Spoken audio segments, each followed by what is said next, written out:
19h45, hora oficial do Brasil. Boa noite.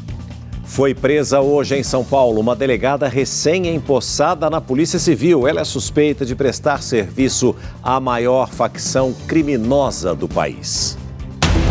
Por trás da aparência discreta e da carreira recém-iniciada na Polícia de São Paulo, a investigação descobriu que Laila Lima Ayub, de 35 anos, tinha ligação direta com o crime organizado e um plano para infiltrar o PCC dentro do Estado. Ela tomou posse, né? Nós estávamos na posse dela e, como delegada de polícia, pelas informações que recebemos, ela estava aqui com a missão de que, como delegada de polícia, ter acesso às informações sigilosas, aos sistemas da polícia e, assim, de alguma forma, favorecer o crime organizado, especialmente o primeiro comando da capital, do qual, segundo informações, ela era ligada. A delegada foi presa nesta sexta-feira, numa pensão que fica no Butantã, zona sul de São Paulo, a cerca de 3 quilômetros da academia de polícia, onde ela frequentava para o curso de delegado.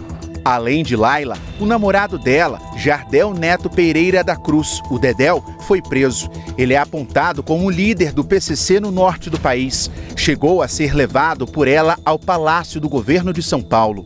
Então demonstra um grau maior de fato de audácia, de ousadia da organização criminosa.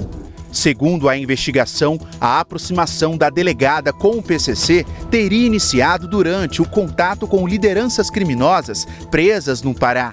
Ela tinha uma atuação muito próxima de lideranças do primeiro comando da capital, localizadas ali na região de Marabá, né? Ainda que não se tratassem especificamente de clientes dela, né? O que seria um indicativo ali na espécie de que ela estaria de alguma forma facilitando a comunicação entre eles, né? Ou de que ela estaria atuando em benefício da instituição e não de indivíduos específicos. As investigações descobriram que em 28 de dezembro do ano passado, 9 dias após tomar posse como delegada na capital paulista, Laila atuou como advogada na defesa de um dos 4 integrantes do PCC presos em flagrante pela Polícia Militar em Rondon do Pará, a quase 2.500 quilômetros daqui, o que é proibido tanto pelo Estatuto da Advocacia quanto pelo Supremo Tribunal Federal, que vedam a delegados o exercício da advocacia privada.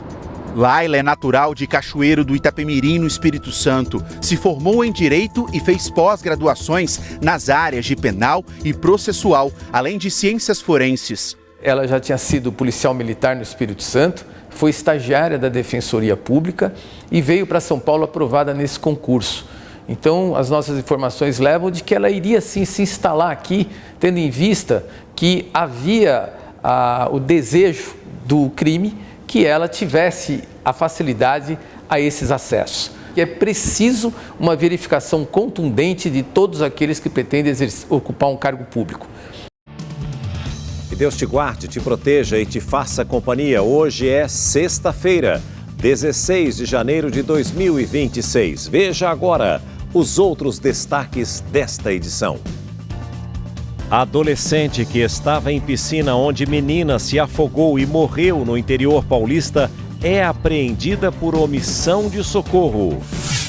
Bolsonaro tem crise de soluço e é atendido pela equipe médica da Papudinha na primeira noite na nova cela. Antes da transferência, a ex-primeira-dama Michele Bolsonaro chegou a se reunir com Moraes para pedir que o marido cumprisse pena em prisão domiciliar.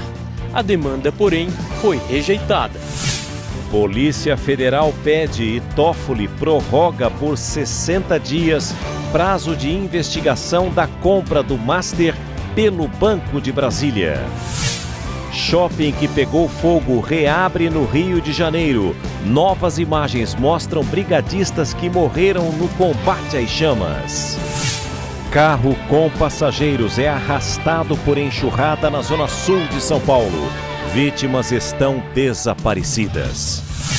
Principal ligação entre São Paulo e o sul do país, rodovia Regis Bittencourt, fica alagada novamente e é interditada.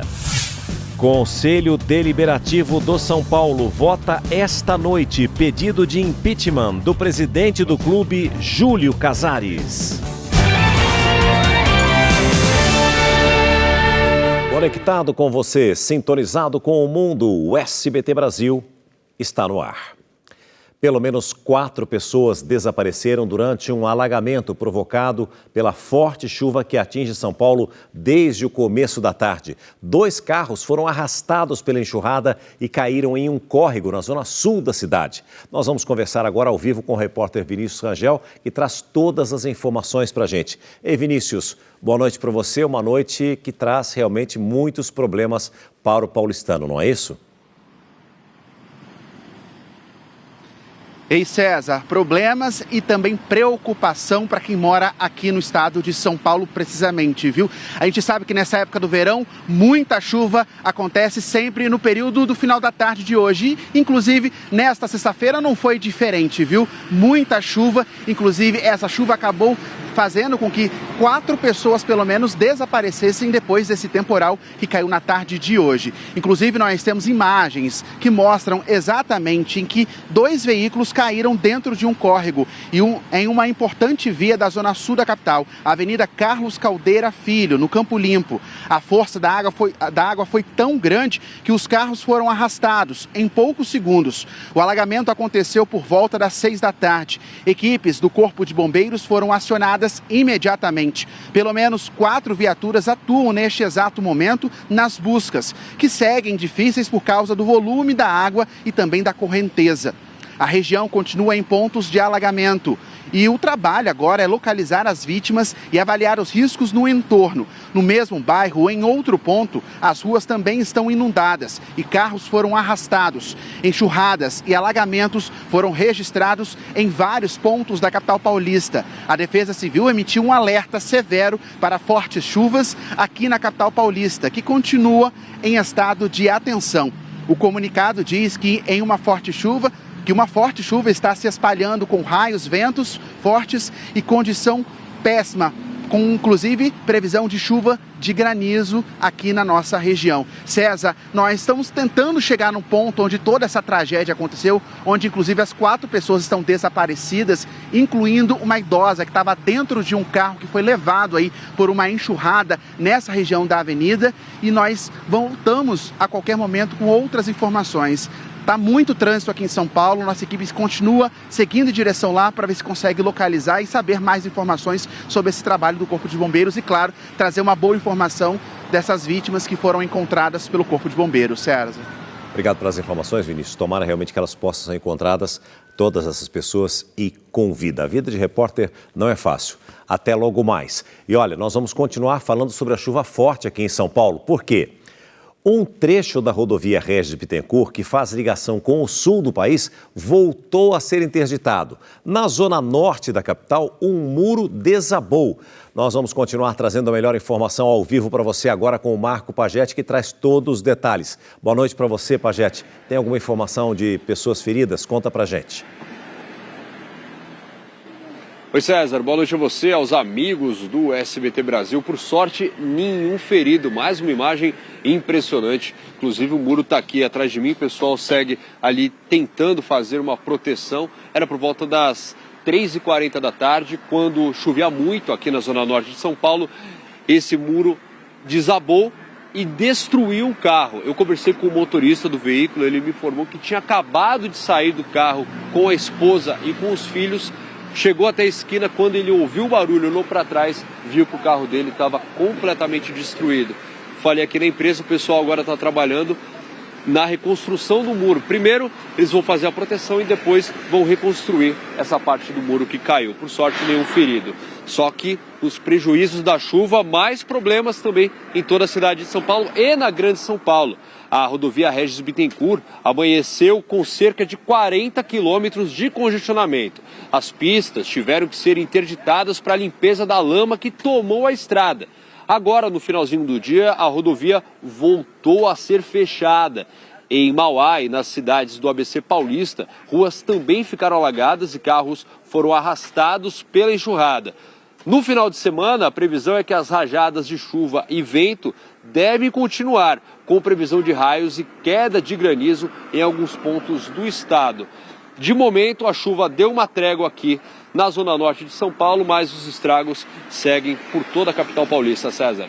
Olha, Pajé, a gente sabe que esse é um problema recorrente aqui na capital, na região metropolitana de São Paulo, já há muitos e muitos anos. Nós estamos iniciando a segunda quinzena do mês de janeiro, no início do ano desse 2026, com as fortes chuvas de verão, aliás, como acontece todos os anos. E todos os anos as histórias voltam a acontecer da mesma maneira, com as autoridades dizendo, olha, choveu mais do que o esperado para esse período e ninguém faz absolutamente nada. E quem paga esse preço, caro por sinal, é a população. Obrigado pelas informações, uma ótima noite para você. O governo do Rio Grande do Sul reconheceu que houve erro na ação policial que terminou com a morte de um produtor rural em Pelotas. Acompanhe. O sepultamento de Marcos Norberg aconteceu na manhã dessa sexta-feira em um cemitério em Pelotas. O produtor rural de 48 anos foi atingido por pelo menos 20 tiros disparados por policiais. Ele era muito família e muito trabalhador. As perícias na propriedade começaram nesta tarde. Imagens de câmeras de segurança já estão com a polícia. A gente não sabe ainda os detalhes, se ele chegou a efetuar algum disparo, se ele chegou a apontar para os policiais. Isso só vai depender da oitiva dos policiais e também da esposa da vítima, né? A arma usada por Marcos era registrada. Tanto o comando da Brigada Militar quanto o governo do Rio Grande do Sul assumiram que houve erro na operação. Um grande equívoco ocorreu, isso não é julgamento preliminar, é uma constatação, né? Na medida em que o produtor rural entendia que ia ser roubado por um grupo de criminosos e os, de fato, eram policiais militares, né? E a partir daí, armado, teria efetuado disparos contra os policiais, sendo que nós temos, inclusive, nessa interação aí um colete, um escudo balístico, que foi utilizado para a aproximação, que foi furado a tiros. Uma situação que envolve algum grau de erro, de equívoco, de entendimento das partes, e agora ao Estado do Rio Grande do Sul cabe apurar as circunstâncias. Na última terça-feira, o caseiro de outra propriedade rural de Pelotas foi feito refém e agredido. Os bandidos levaram 3 carros e outros pertences do local. 2 desses veículos foram abordados pela Polícia Militar em Foz do Iguaçu, no Paraná. Em depoimento, 2 homens disseram que no sítio da família Norberg havia mais drogas e carros. A Corregedoria da PM investiga se foi uma pista falsa dada pelos presos que levou os policiais até a propriedade. A Polícia Civil não foi comunicada da operação da Polícia Militar. Também não tinha mandado judicial, apenas a suposição que haveria flagrante. O corregedor afirma que os 17 policiais envolvidos na ocorrência estão afastados das funções. A denúncia de tortura também será investigada. Se no curso desse processo todo há notícia de algum outro crime ocorrido, né, conforme noticiado pela senhora Raquel, isso também faz parte da investigação e vai ser apurado devidamente. Este professor de direito acredita que a polícia deveria ter feito campana para confirmar a denúncia. Não há dúvida que numa situação como essa o Estado ele é responsável pela indenização da família. E é o que nós esperamos que venha a acontecer. E agora nós voltamos a falar sobre a chuva, desta vez em Minas Gerais. Bombeiros do município de Pouso Alegre continuam as buscas por um menino de 7 anos que foi arrastado pela água durante o temporal que atingiu a região na tarde de ontem. A repórter Priscila de Paula nos traz as últimas informações ao vivo sobre o caso, direto de Belo Horizonte. Priscila, muito boa noite para você. O que é que as autoridades disseram? Se existe alguma pista? As buscas continuam agora durante a noite? São interrompidas? Conte todos os detalhes para a gente. Uma boa noite para você. Oi, César. Boa noite para você, boa noite a todos que nos acompanham.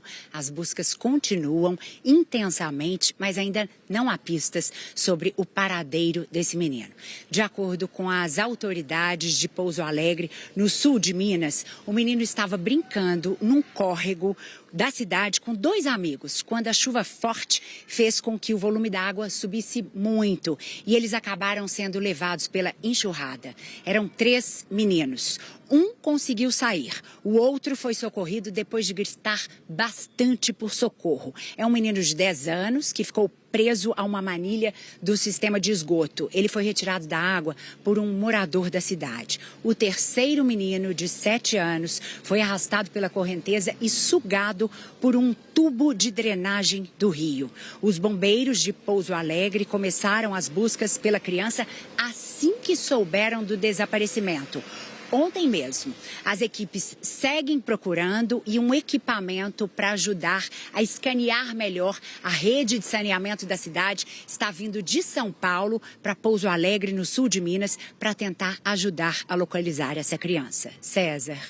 Obrigado pelas informações, Priscila. A gente sabe que é uma situação bastante difícil, bem complicada, mas temos, sem dúvida, muita esperança de que essa criança possa ser encontrada com vida.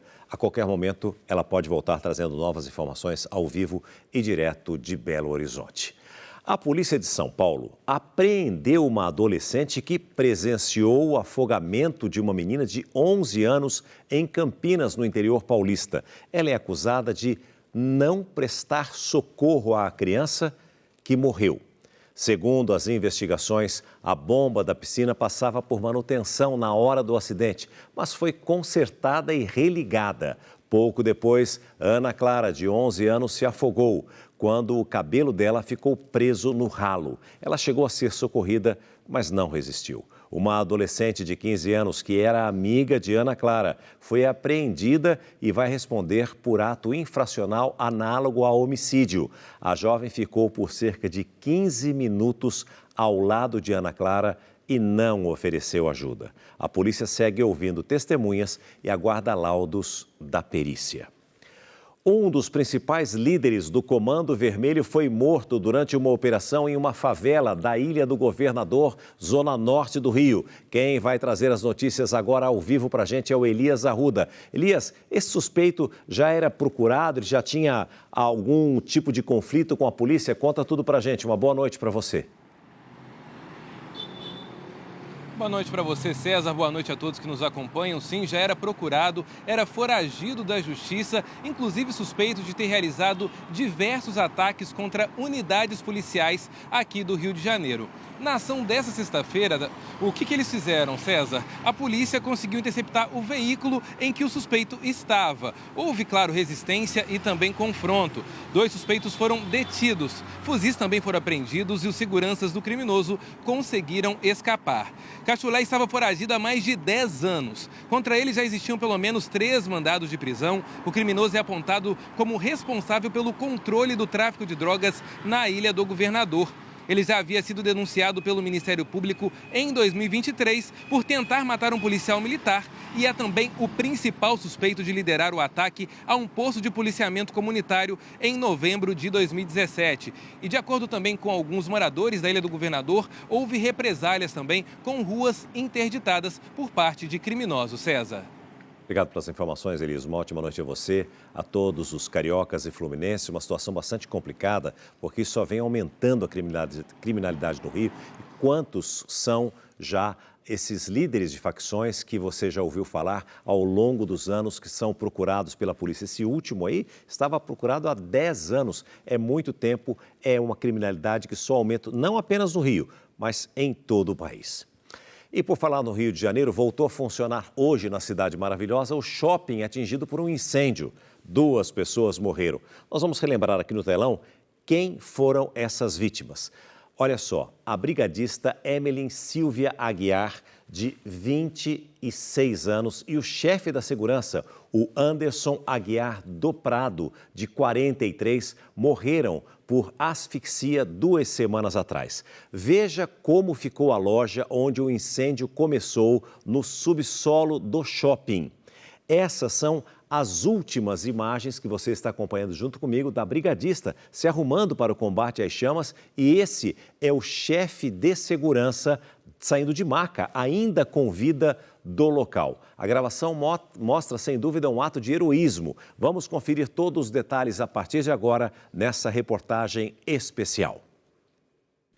6h08 da tarde. As imagens mostram Anderson Aguiar, chefe da segurança, correndo pelo subsolo do shopping. 5 minutos depois que o botão de pânico tinha sido acionado. Ele puxa uma mangueira em direção à loja que pegava fogo, enquanto os funcionários observam a movimentação. Outro segurança orienta o público a deixar o local. Clientes percebem a fumaça e se levantam às pressas. Enquanto isso, a brigadista Emilyn Silva aparece se equipando para ajudar a combater o fogo. Clientes ainda circulavam pelo subsolo, mesmo com a fumaça. Às 6h09, um colega se junta a Emilyn e também coloca os equipamentos de proteção. 5 minutos depois, eles deixam a sala. No subsolo, Anderson aparece manuseando uma mangueira, aparentemente sem água. Às 6h14, chega a primeira brigadista. Um segurança orienta os clientes a não usarem o elevador, que ainda estava funcionando. Outro segurança reforça o pedido para que o público deixe o shopping. Às 6h19, os corredores já estão mais vazios. Emilyn e outro brigadista seguem em direção à loja em chamas. Ela volta para pedir ajuda para ajustar o equipamento de proteção. Em seguida, vai em direção ao fogo. A fumaça se espalha rapidamente. Anderson aparece novamente estendendo outra mangueira sem aparentar passagem de água. 7 minutos depois, um brigadista sai cambaleando. Anderson aparece sem o paletó e entra na loja. Às 6h33, Anderson e Emilyn não são mais vistos. Cerca de 20 minutos depois do início do incêndio, os bombeiros chegam. 2 horas depois, Anderson reaparece em uma maca com máscara de oxigênio, ainda vivo, em estado crítico. Ele não resistiu. De madrugada, Emilyn é retirada do shopping sem vida em uma maca. A principal suspeita é que tenha acabado o oxigênio do cilindro que ela usava durante o combate ao fogo. E ela então não tenha conseguido sair da loja antes de perder a consciência. O shopping reabriu nesta sexta-feira. O cheiro de fumaça ainda é perceptível em algumas áreas. Segundo a Polícia Civil, o laudo da perícia confirmou que as vítimas morreram por asfixia. Foi constatado pelo perito que a morte se deu por asfixia em razão da inalação de monóxido de carbono. O que a gente está avaliando é se houve alguma falha ou não de equipamento, ou se realmente acabou o oxigênio, porque existe uma capacidade, um tempo limite de utilização, e em que circunstância aconteceu para a Emily não conseguir voltar antes do oxigênio acabar. A prefeitura autorizou a reabertura após uma avaliação da Defesa Civil, mas o subsolo continua interditado. Nós fizemos diversas vistorias aqui para testar o funcionamento dos ar-condicionados, das escadas rolantes, dos elevadores. Só depois disso que nós autorizamos ali a reabertura do shopping. Apesar do trauma, a população voltou ao shopping. Há um controle bom, rigoroso, né? Daqui para frente, espero, né? Para que não aconteça o que ocorreu lá embaixo, né? É o que todos nós esperamos. Cães farejadores indicaram que as 2 crianças que estão desaparecidas há 12 dias no município de Bacabal, no Maranhão, estiveram em uma casa abandonada. A repórter Fernanda Aroucha é quem nos traz as últimas informações. Fernanda, muito boa noite para você. Ainda existe esperança de que essas crianças possam ser encontradas com vida? Uma boa noite para você, César, e a todos que nos acompanham. Isso mesmo. Segundo a Secretaria Estadual de Segurança Pública, cães farejadores confirmaram que as crianças Agatha Isabelle, de 6 anos, e Alain Michael, de 4 anos, estiveram em uma casa abandonada, conhecida como Casa Caída, na zona rural de Bacabal. No local, os cães também identificaram a presença do primo, o Anderson Cauã, de 8 anos, que foi resgatado no último dia 7. De acordo com as autoridades, a casa já tinha sido descrita pelo menino no relato à polícia como um dos locais onde ele e os primos estiveram durante o desaparecimento. Os cães ainda seguiram rastros até uma área de ribanceira próxima a um lago, mas até o momento nenhuma nova pista foi encontrada. A estratégia das forças de segurança agora passa a ser a ampliação da área de buscas na região de mata e fazendas próximas ao local onde essas crianças estiveram. César? Obrigado pelas informações. Uma situação bastante complicada, mas vamos continuar sempre na torcida. Uma ótima noite a você, a todos aí do Maranhão e do Nordeste do nosso país. Uma criança de 1 ano e 4 meses teve que passar por uma cirurgia após cair da cama e ficar com um carregador de celular cravado na testa. A mãe da menina disse que deixou a filha para ir ao banheiro e logo em seguida ouviu ela chorar. Imediatamente, então, chamou o socorro e a vítima foi encaminhada para o hospital. Apesar da gravidade do acidente, o aparelho não chegou a atingir o crânio da criança, o que diminui a chance de sequelas, segundo os médicos. Esse caso aconteceu em Divinópolis, em Minas Gerais. A equipe sub-20 do Águia de Marabá sofreu um acidente de ônibus enquanto retornava ao Pará depois da primeira disputa da Copa São Paulo de Futebol Júnior da história do clube. Uma pessoa morreu e outra está internada em estado grave. O técnico da equipe, Ronan Tizer, precisou ser internado em terapia intensiva após o acidente. Outras 3 pessoas que também ficaram feridas estão internadas. O cérebro dele inchou muito e precisa desinchar para que eles possam fazer os devidos procedimentos necessários. O ônibus com o time saiu de Guaratinguetá, em São Paulo, e seguia para Marabá, no Pará, quando bateu em um caminhão na BR-153 em Santa Rita do Tocantins, região sul do estado. O acidente aconteceu a cerca de 700 quilômetros do destino final, depois do ônibus ter percorrido quase 2.000 quilômetros. Segundo informações divulgadas pela Polícia Rodoviária Federal, o caminhão envolvido no acidente estava parado na pista sem sinalização. O preparador físico da equipe, Hecton Alves, não resistiu aos ferimentos e faleceu no local. Os atletas e as demais pessoas que estavam no ônibus foram atendidos em um hospital da região e depois foram deslocados para um hotel. No fim da manhã de hoje, seguiram viagem para Marabá, onde já foram acolhidos nas dependências do clube. Em nota, a equipe afirmou que acompanha de perto a situação e lamentou a morte do preparador físico. Toda a diretoria está empenhada em tomar todas as providências para que a gente possa fazer o translado do corpo, para que a gente possa estar cuidando dos feridos e toda a logística que é necessária. E o Conselho do São Paulo Futebol Clube está reunido para votar o impeachment do presidente Júlio Casares. O André Galvão está no estádio do Morumbis e acompanha tudo e traz todas as informações para a gente. Afinal, Galvão, está tendo muito protesto por aí? Tem quórum? Vai realmente ser votado o impeachment ou não? Conta todos os detalhes para a gente. Uma boa noite. Boa noite, César. Boa noite a todos. A votação do impeachment está confirmada. Eram necessários 191 participantes de um universo de 254 conselheiros e nós temos a presença de 223 conselheiros que votarão pelo afastamento ou não do presidente Júlio Casares. Essas presenças estão aqui no estádio do Morumbis e também online, graças a uma liminar que foi alcançada pela oposição para garantir que votantes que não estivessem presentes aqui no estádio também pudessem votar pela aprovação do impeachment.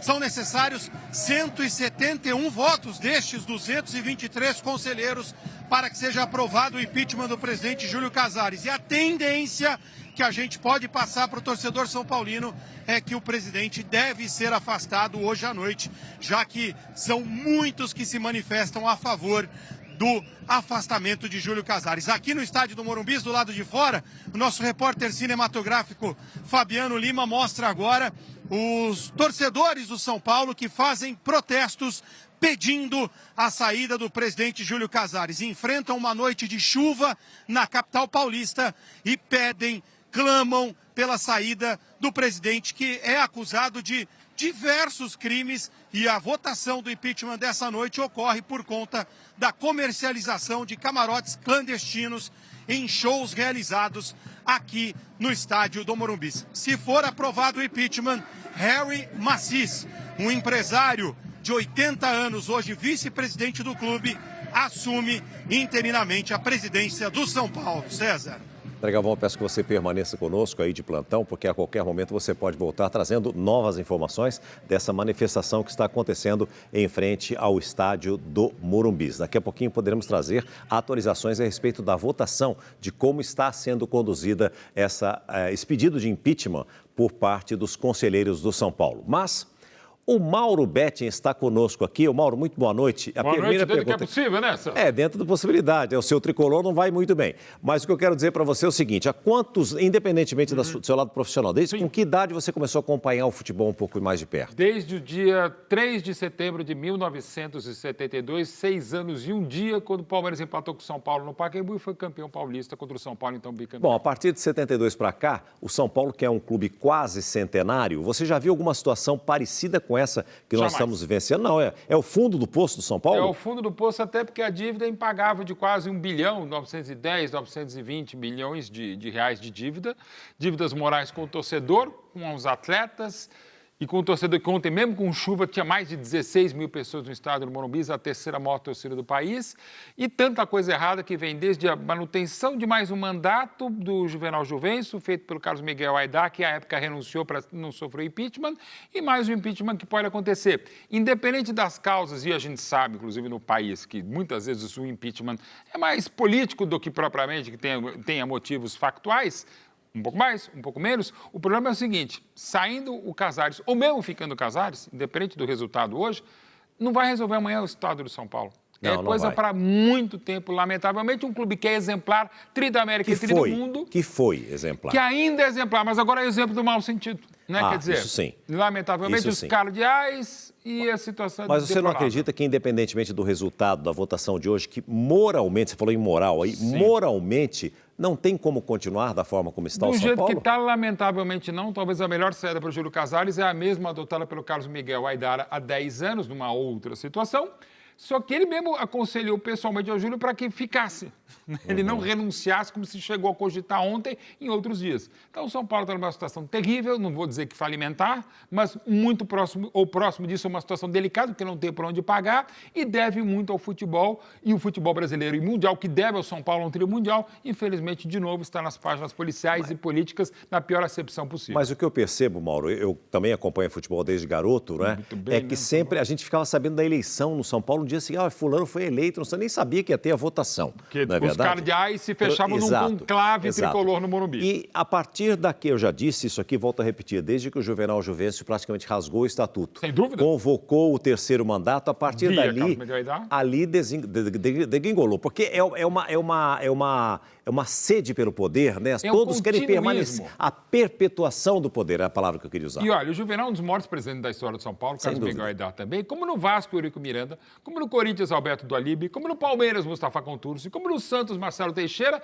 e que paremos aí. Inclusive, a presidente do Palmeiras, que é um grupo próximo a ela, gostaria de dar mais um mandato a ele. Gente, assim, é uma questão ideológica para cada um. Para mim, o continuismo é sempre deplorável, até pelo ego da pessoa, que imagina que ela não pode faltar, senão o clube vai desandar. E normalmente desanda quando há um continuismo, uma perpetuação, mesmo de todos esses nomes aqui citados, grandes vencedores, mas que acabaram conspurcando a história do clube e a própria ficha deles exatamente pelo continuismo. Para a gente terminar, Mauro, na sua opinião, a saída para o São Paulo num espaço menor de tempo seria uma SAF?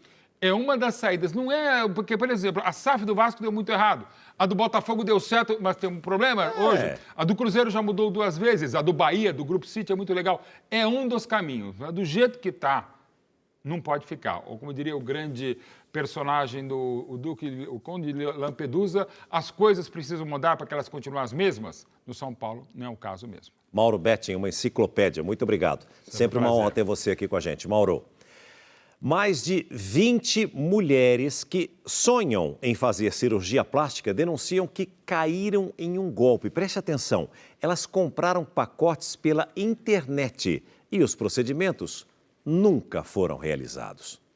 Natália, Rosilaine e Lilian, 3 mulheres com o mesmo sonho, alcançar um padrão de beleza que muitas brasileiras buscam.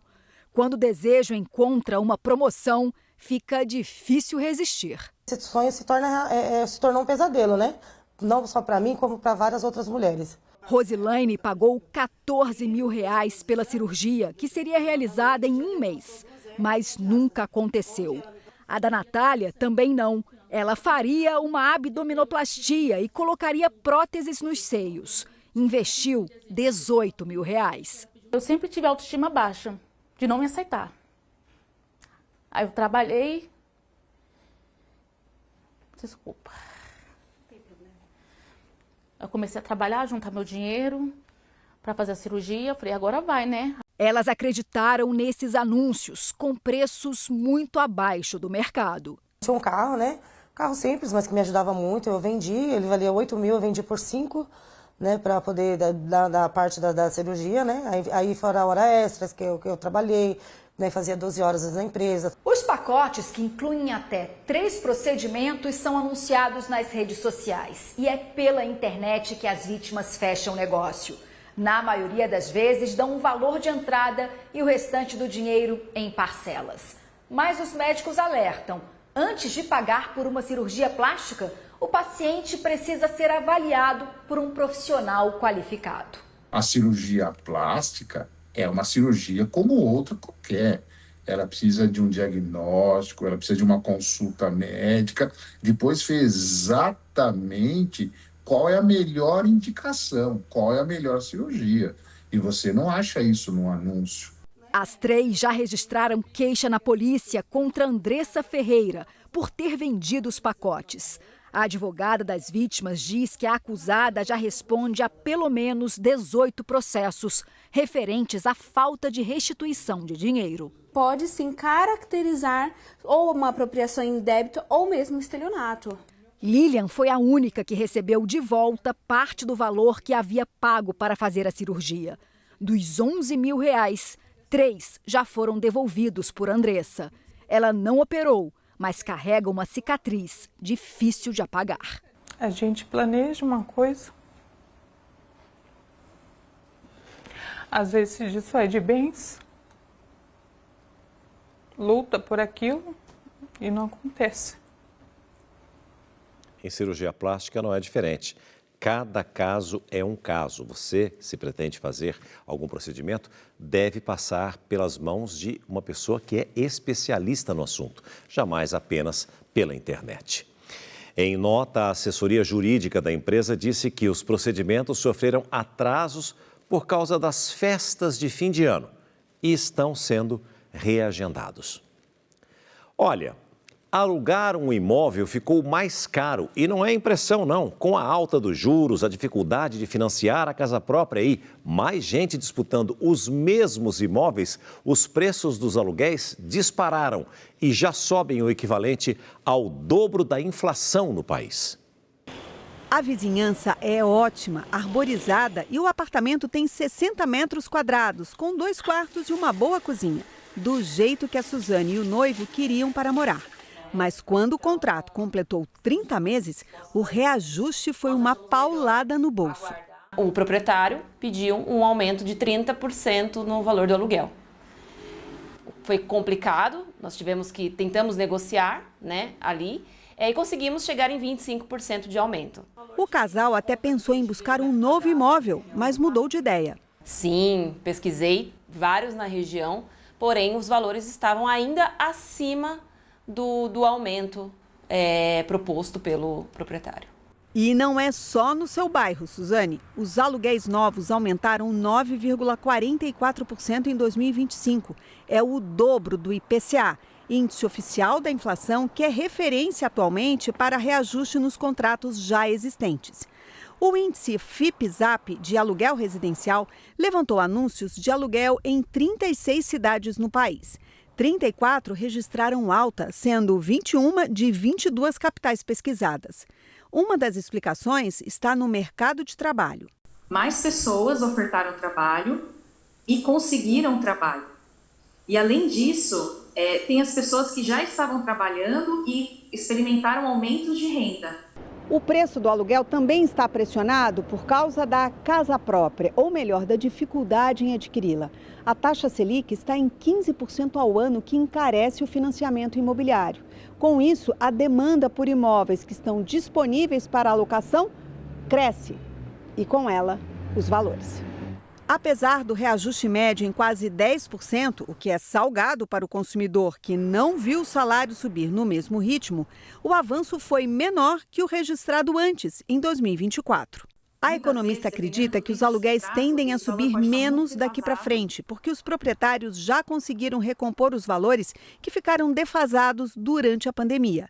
Alívio para quem mora principalmente em Belém, São Paulo e Recife, as capitais com o metro quadrado mais caro para alocação. A notícia é um alento também para a Suzane, mas o que ela sonha mesmo é com a casa própria. Temos esse sonho, porém hoje ele está inviável. Então, por enquanto, vai ficar por aqui? Sim, por enquanto sim. Janaína Reis Miron, irmã do prefeito de São Paulo, Ricardo Nunes, passou por audiência de custódia na tarde desta sexta-feira e foi liberada. Janaína foi presa após ser identificada pelo sistema de reconhecimento facial, o Smart Sampa, na zona sul da capital paulista. A irmã de Ricardo Nunes tinha mandados de prisão em aberto por crimes de embriaguez ao volante, desacato e lesão corporal. O Tribunal de Justiça de São Paulo informou que as penas dos 2 casos são para cumprimento em regime aberto. Por isso, ela foi liberada. A irmã do prefeito terá que comparecer à justiça a cada 3 meses e não poderá sair de casa durante a madrugada. A defesa de Janaína Reis não foi localizada. O Supremo Tribunal Federal decidiu investigar uma possível quebra ilegal de sigilo fiscal e financeiro de ministros da Corte e também de familiares deles. Nós vamos direto até Brasília conversar com Yasmin Costa. Yasmin, muito boa noite para você. Isso significa o quê? Para que o telespectador possa entender. Que o STF abriu um novo inquérito, seria isso? Muito boa noite para você também e a todos que nos acompanham. César, na verdade, o ministro incluiu a Receita Federal e o Conselho de Controle de Atividades Financeiras, o COAF, naquele inquérito das fake news que foi aberto em março de 2019 para investigar ataques e ameaças contra os ministros da Corte. A investigação ela vai apurar se dados fiscais e financeiros foram acessados e divulgados de forma ilegal. Essa decisão vem após a divulgação de informações pessoais e financeiras de parentes de ministros em reportagens, entre elas um contrato da esposa de Alexandre de Moraes, a advogada Viviane Barsi, com o Banco Master no valor de 131 milhões de reais.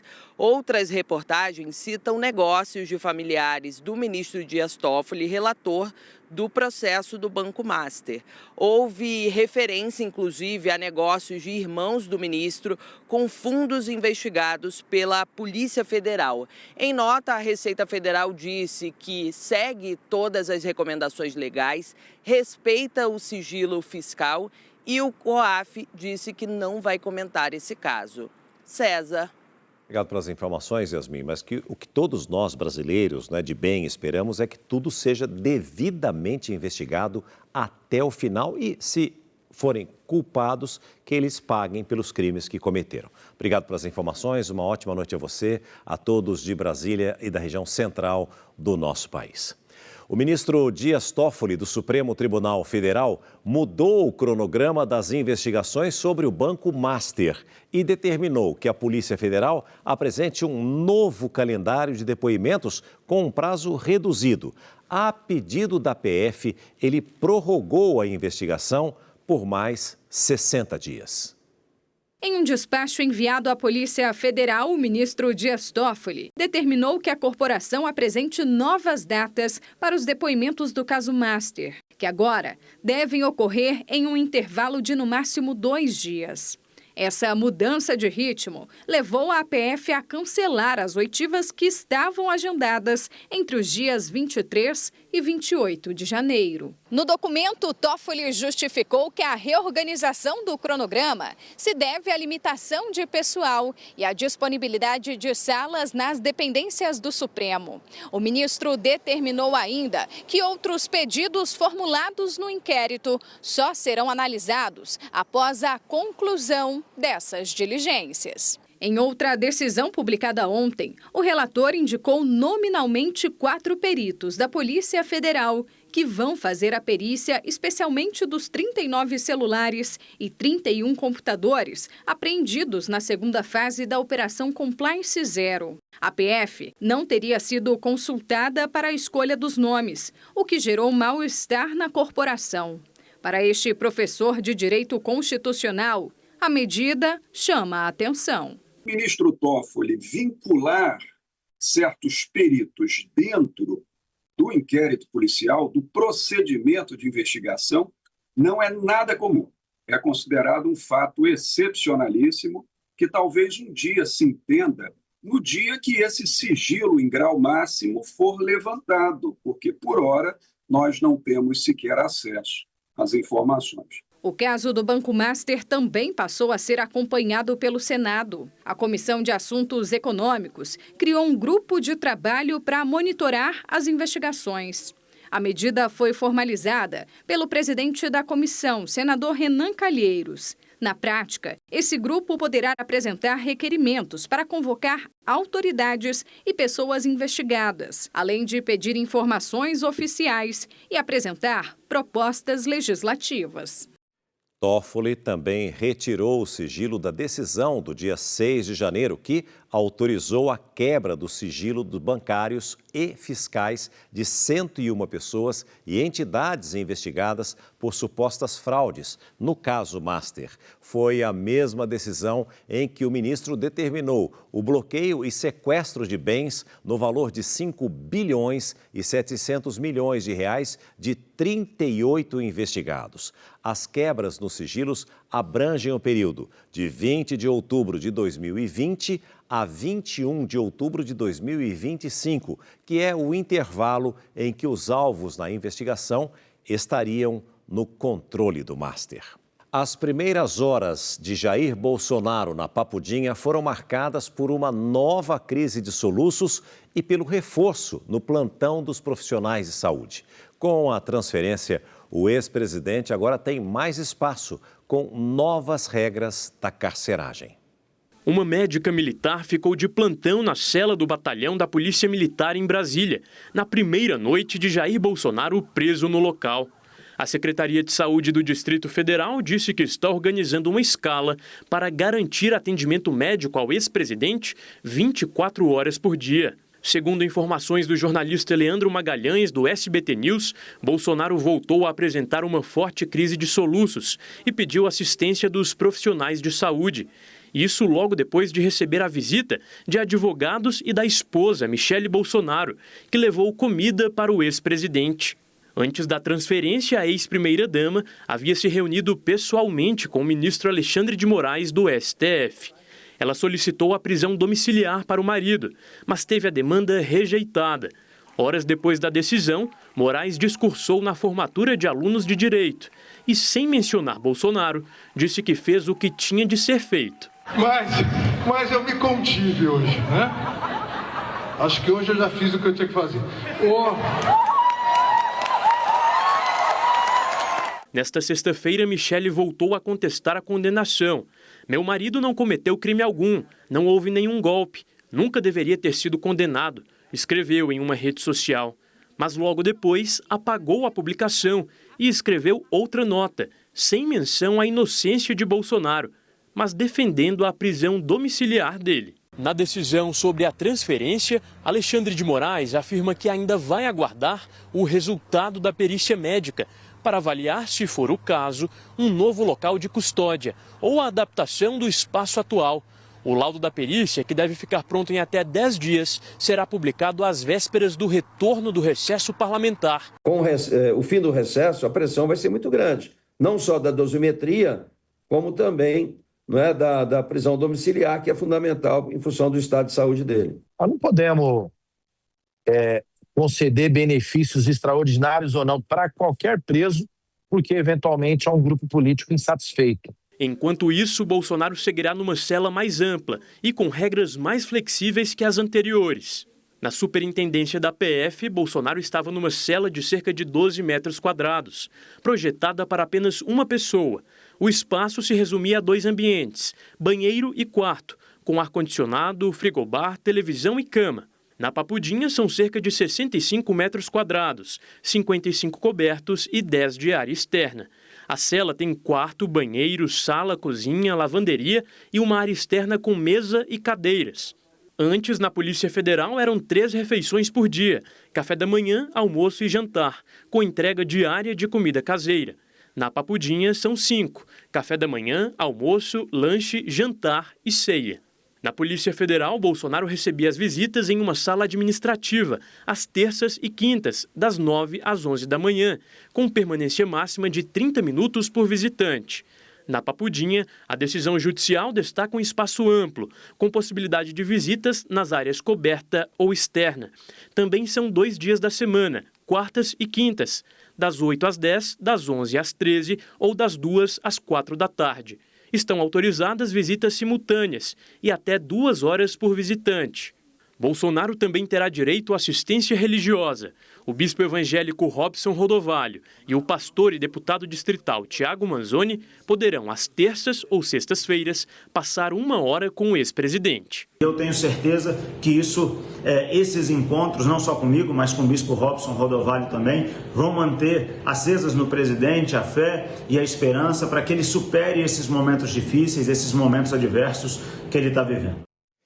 O presidente Lula recebeu hoje, no Rio de Janeiro, a presidente da Comissão Europeia, um dia antes da assinatura do tão aguardado acordo entre o Bloco Europeu e o Mercosul. Foi no jardim do Palácio do Itamaraty, antiga sede do Ministério das Relações Exteriores, no Rio de Janeiro, que Lula e Ursula von der Leyen fizeram a foto para celebrar o acordo. Estava previsto que o presidente do Conselho Europeu, Antônio Costa, também participaria do encontro, mas o voo dele para o Brasil atrasou. Lula e von der Leyen se reuniram por cerca de 15 minutos. Depois, fizeram discursos igualmente rápidos. O líder brasileiro ressaltou que o tratado respeita as leis do comércio internacional. Reafirmamos nosso pleno respeito a todos os pactos internacionais que assumimos nas Nações Unidas e na Organização Mundial do Comércio.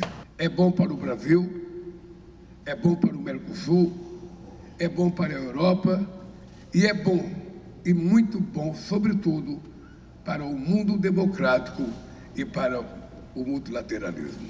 A presidente da Comissão Europeia disse que sempre fica feliz em visitar o Brasil, mas que dessa vez o dia era ainda mais especial. Today feels truly special. Von der Leyen definiu o acordo como poder da amizade entre povos e oceanos. Agradeceu a Lula pelo que chamou de habilidade nas negociações e disse que o presidente brasileiro é um líder realmente comprometido com valores importantes, como a democracia e o respeito às nações soberanas. Mas o caminho até aqui não foi nada fácil. 26 anos de muito diálogo, iniciado ainda no governo de Fernando Henrique Cardoso. Nos últimos meses, a resistência por parte de agricultores europeus e até de aliados de Lula, como o francês Emmanuel Macron, retardou a assinatura. Por isso, o desfecho não vai ocorrer sob a presidência rotativa do Brasil no Mercosul, que acabou no final de 2025. O acordo cria a maior zona de livre comércio do mundo, com cerca de 720 milhões de habitantes, e produto interno bruto total que ultrapassa os 20 trilhões de dólares. Prevê a isenção de tarifas sobre 90% dos produtos comercializados entre os países do bloco. A assinatura do acordo será neste sábado em Assunção, no Paraguai. O presidente Lula não vai comparecer à cerimônia. Segundo o Itamaraty, o Brasil deverá ser representado pelo ministro das Relações Exteriores, Mauro Vieira. O próximo passo após a assinatura será a ratificação pelo Parlamento Europeu e pelo Legislativo dos 4 países fundadores do Mercosul: a Argentina, Uruguai e Paraguai, além do Brasil. A previsão é que o tratado comece a vigorar no segundo semestre desse ano. Agora para falar da chuva em São Paulo. Voltamos com o repórter Vinícius Rangel, que está na Zona Sul, onde um carro foi arrastado pela enxurrada. Por favor, Vinícius, quais são as últimas informações? Ei, César, a gente continua aqui na Avenida Carlos Caldeira Filho e neste exato momento a Prefeitura está fazendo todo esse trabalho para retirar boa parte da lama que está sendo retirada nesse exato momento daqui. Só que eu vou chamar a atenção de vocês e vou pedir até para o repórter cinematográfico Marcos Isídio me acompanhar aqui. O local, César, é um local muito de difícil acesso, porque nesse local tem um córrego, que é chamado Córrego S. Não dá para ver muito bem, apesar da imagem, é uma área muito escura por aqui, mas foi nesse córrego que os 2 carros foram levados pela enxurrada que aconteceu mais ou menos aí por volta das 6 horas da tarde de hoje, sexta-feira. O que nós temos de informação até o momento, César, foram 2 carros, um carro não teria ninguém, só que um outro carro, que inclusive esse carro aparece nas imagens que nós tivemos acesso, um carro branco onde dá para ver de longe uma idosa que está com a porta aberta. esse carro ainda não foi localizado, assim como outro vermelho que passou direto por essa enxurrada dentro desse córrego, que é o chamado Córrego S, aqui na zona sul de São Paulo. Então, até o momento, César, como a gente trouxe informação inicial, 4 pessoas estavam desaparecidas. A subprefeitura informou para a gente agora que até o momento são 2 pessoas que são desaparecidas. Um casal, 2 idosos. Eu volto com você aí no estúdio, César. Obrigado pelas informações, Vinícius. A gente espera realmente que eles possam ser encontrados com vida. Um capitão da Polícia Militar morreu após uma tentativa de assalto em Salvador. Um dos criminosos cumpria pena em regime aberto por tráfico de drogas. A câmera do carro de aplicativo registrou o momento exato da troca de tiros. Osniésio Pereira Salomão saía de uma festa quando sofreu a tentativa de assalto. Ao reagir, foi atingido e baleou um dos bandidos, Vitor Souza da Silva, conhecido como Índio, que recentemente havia saído para cumprir pena no regime aberto. O capitão Salomão chegou a ser socorrido e levado para a UPA, mas não resistiu aos ferimentos. Ele deixa esposa e 2 filhas. O bandido que foi baleado pelo policial também morreu. O outro conseguiu fugir.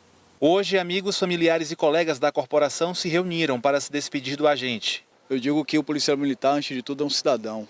Né? Então, ele é um pai, ele é um esposo, ele é um filho de alguém que acabou perdendo a vida. As buscas para encontrar o segundo bandido que tentou assaltar o capitão continuam.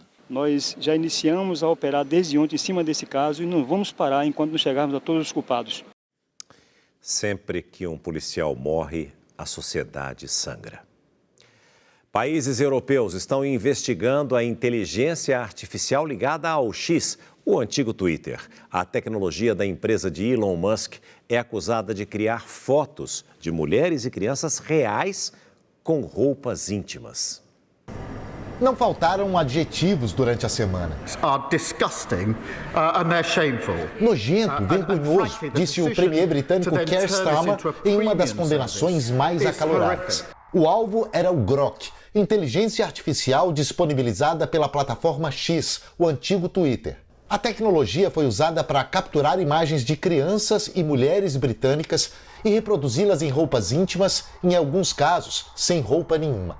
O escândalo deixou vários países em alerta porque colocou dúvidas sobre a segurança do que é uma prática muito comum. A possibilidade de compartilhar imagens.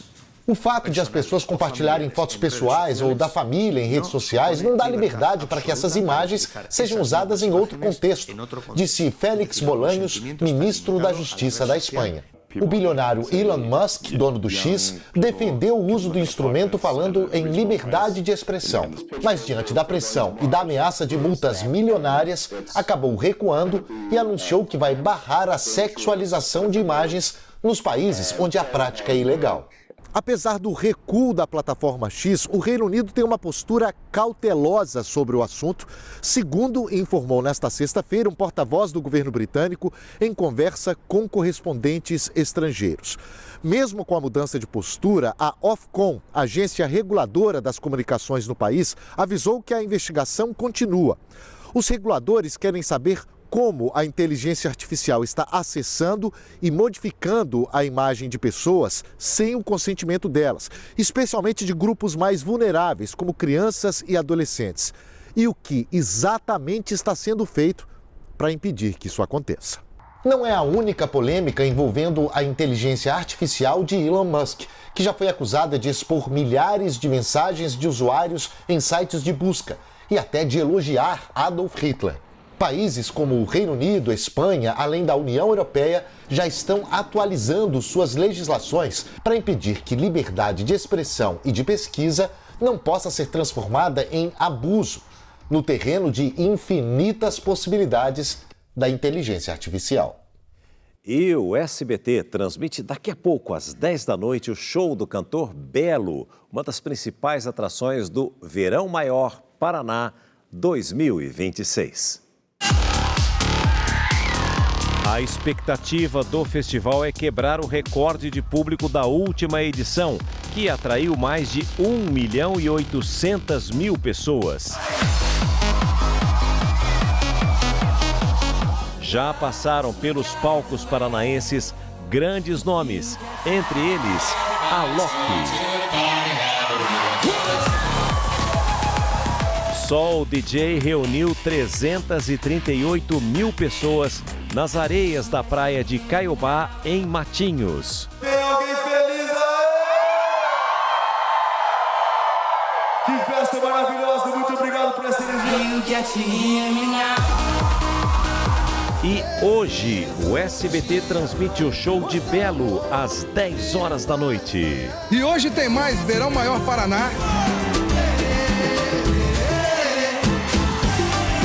Aqui, às 10 da noite, no SBT.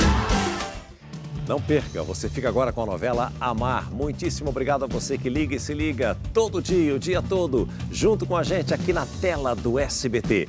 Amanhã, Simone Queiroz estará no comando do SBT Brasil. Eu retorno na segunda-feira, uma sexta-feira abençoada para você, um final de semana maravilhoso e até lá. Tchau!